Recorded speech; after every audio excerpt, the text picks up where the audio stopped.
This is the Dover Download Podcast. My name is Christopher Parker, and for the past 25 years, I've had the pleasure of working with, learning from, and talking to a variety of volunteer, staff, and community members. This podcast explores conversations, activities, and a variety of policies and programs which exist here in Dover to improve the community in one way or another.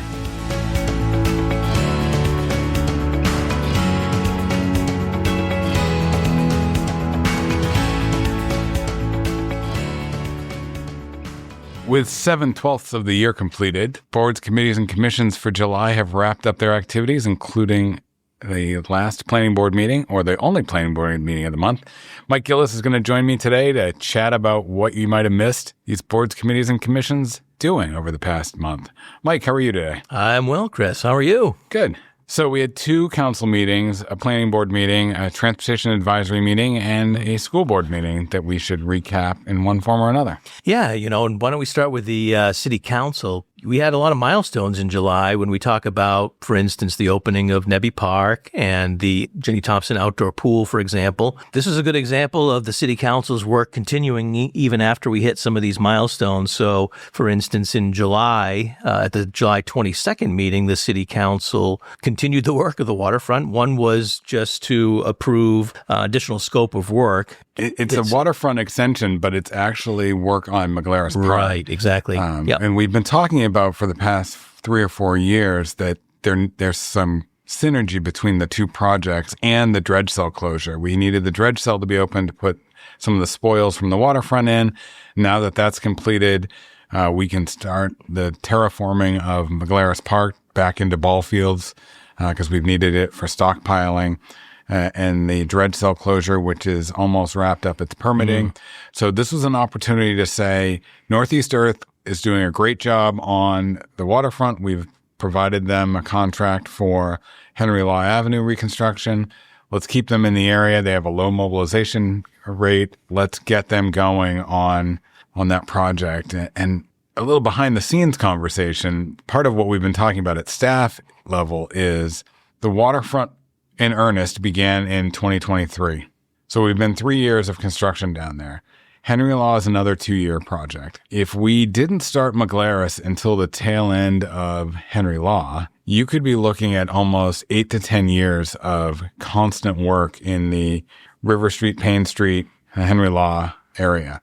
This is a way to help reduce that time and reduce impact to abutters and people that come through that area, and really be more efficient, I think, in the construction process. Yeah, absolutely. I mean, it does show that there's some continuity, obviously, from the waterfront to related projects. So, and on the topic of the waterfront, at that same meeting, the city council also recognized the Cochecho Waterfront Development Advisory Committee. And that's another milestone there. Obviously, we may talk about it a little later, but obviously Nebby Park opened up to the public in July. And that really is the culmination of the work that the Quiddick over many years. Yeah. Within a 2-week span, we opened up the outdoor pool after a massive renovation. We opened up the library out of a massive renovation. And we opened up a brand new park. Once again, showing that we as a community reinvest in ourselves and value the infrastructure and how the public enjoys that infrastructure. And, obviously, as far as the outdoor pool is concerned, I mean, that the council also took a little action there and approving some additional expenses there, but that's still within the cost of the original bonded amount. And to that point, the additional work at Maglaras / the waterfront is funding that we had already identified for those projects. We just hadn't awarded the bid yet. So it's not new funding that was sought. It was using existing funding to move the project forward. Another sort of quality of life decision that was made was the council agreed to award a bid for continued downtown lighting improvements. A year ago, we started a pilot project at the 4th Street end of Central Avenue, starting south, to replace the 1970s and 80s era lighting with more pedestrian-level lighting. And that's been successful. And I think that we've seen good kudos on how it's improved pedestrian safety in particular. And so the Community Services Department had gotten bids to continue that work south of 2nd Street down towards the Cochecho River along Central Avenue. They did the Joe Parks walkway, and so there's other improvements tied into all this. And it also ties in with the recent approval to do the bump outs at 1st and 2nd Street, which are moving along quite well, and we anticipate having that all set by Labor Day. Quality of life, too. Maybe worth mentioning that the council also approved using some land sale proceeds from the Dover Business and Industrial Development Authority for some infrastructure, mostly related to the Light Up Dover initiative, which is interesting. So that sort of started in earnest last year, and that's going to really help with that project. Yeah, this is a volunteer group that has sprung up. They're working with another volunteer group, which I think we've had on the podcast. Actually, I think we've had them both, commutatively, which is working to promote downtown businesses. But they are working to promote downtown as a destination. And in both cases, they're working together to improve the lighting at the holidays with rooftop lighting.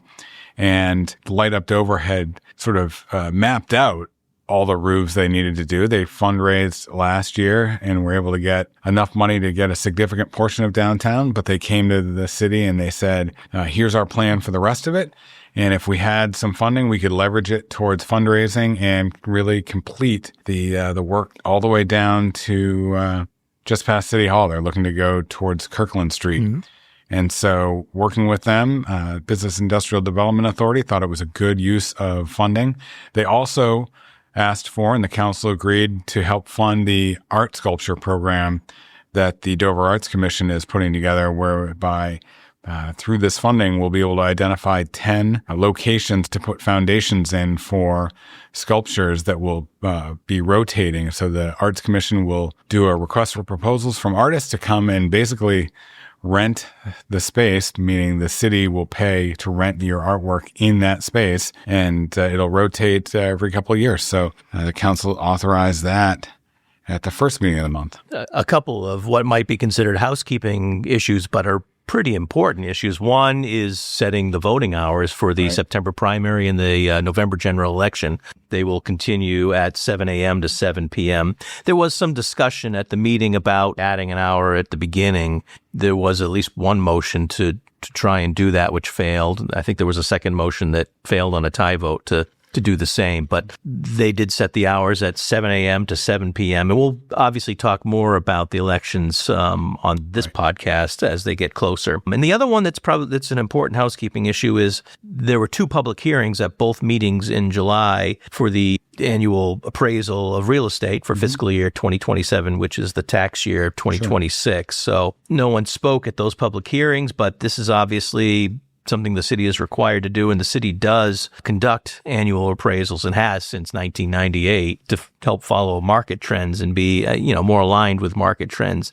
And that vote will happen actually in August. One last item that I want to bring attention to from the July 8th meeting is that one of the things we heard during citizen surveys over the past couple of years is that we need to do a better job maintaining our open spaces and public spaces. And so at the July 8th meeting, the council was asked to award a bid for accessibility ADA improvements at Sullivan Field and at Woodland Park.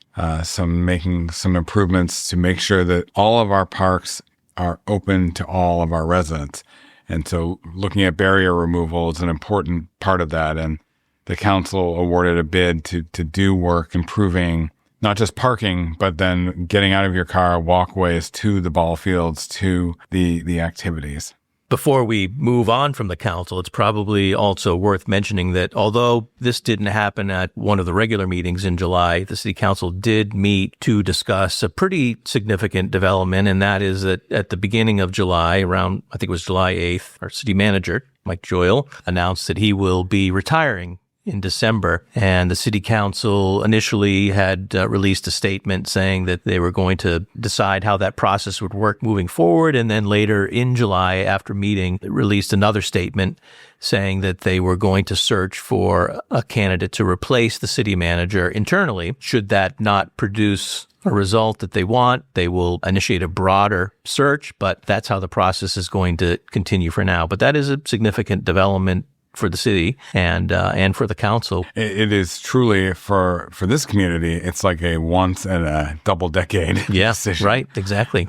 So it's a pretty unique position for the council to be in, and wish them luck in their deliberations and their process. Yeah, absolutely. Moving on to the planning board, which only meets once in July, just as it only will meet once in August. The July 28th meeting had a few different items, some of significance. The two that jump out to me is they continued the conversation with the cottages at Back River Road about changing from a rental-only structure to some rental, some for sale. It's something that needs relief because the ordinance doesn't actually contemplate how to do that, but the applicant and their attorney have been working with Director Benton and the city attorney to create a framework that the planning board could then review. And that conversation is ongoing as of this last meeting. The other item of significance at the last meeting, or the sole meeting in July, was that zoning amendments have been posted. Annually in January, February, the planning board looks at the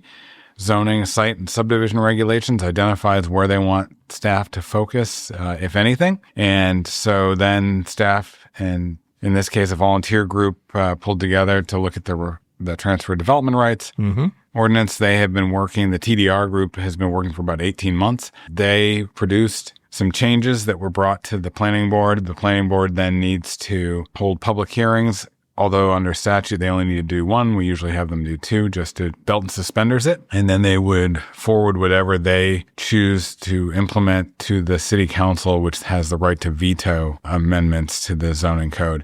One thing that I think is important about this, and I would encourage folks to go look at the amendments. They're posted on the city website. But one thing that's important is that just because amendments have been posted, and they were posted the other night, which means that they are effectively under review, anything in the pipeline, meaning submitted as an application to the technical review committee or certainly the planning board, is vested under the current regulations until the council ratifies the planning board's amendments. So anything in the pipeline doesn't have to pertain to these new amendments. One outcome of that is it is imperative that the planning board not dilly-dally, that it focus and it have the conversation. And same with the city council. When it gets to the council, they need to be deliberate in their review of the amendments. I'm not saying you rush it, and I'm not saying that you ignore things, but it's just a caution that the law used to be that when you posted, everything was frozen,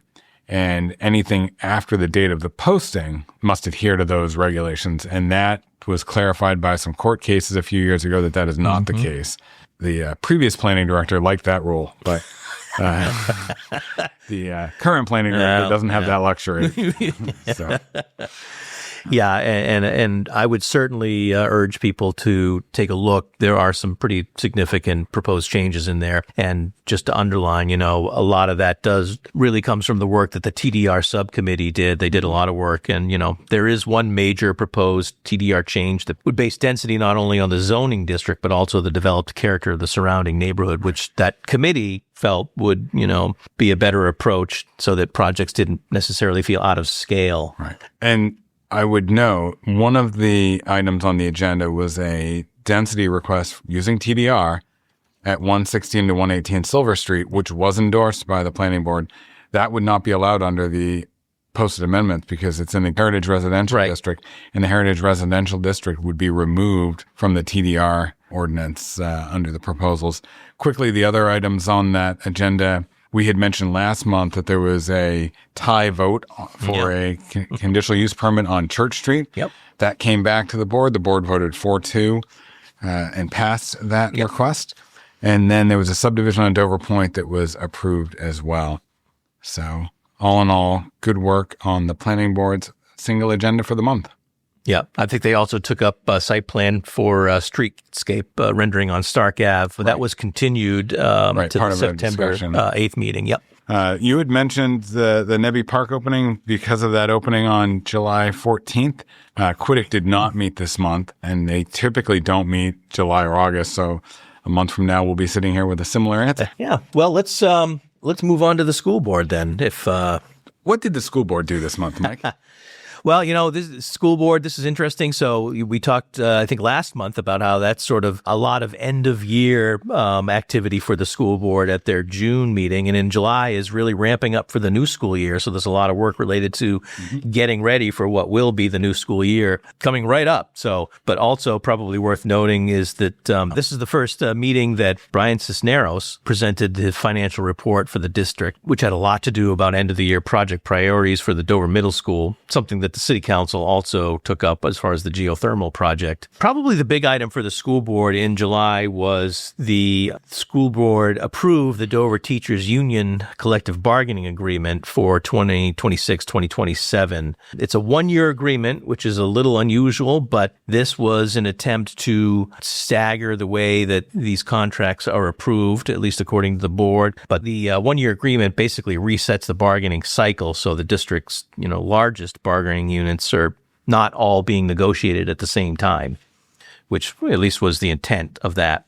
And probably one of the other items of interest, certainly to parents, is that the superintendent, Christine Boston, did provide an update on the electronic device ban, the cell phone ban, essentially, or smartphone ban, saying that overall, this was the first year with that new law. So the message was essentially that it went well, no real issues at the elementary schools, and, some minor issues at the middle school, but still probably the biggest issues are at the high school. Probably no surprise, because this is where most students are probably using fairly regularly their phones. But they're working out some issues with distractions where some students are shifting from their phones to Chromebooks or other devices to try and get around that, and some inconsistent enforcement. But they are working through that and said that they expect that to get to improve in the coming school year. I think for a summer month, that's a pretty good agenda that's been tackled by our boards, committees, and commissions.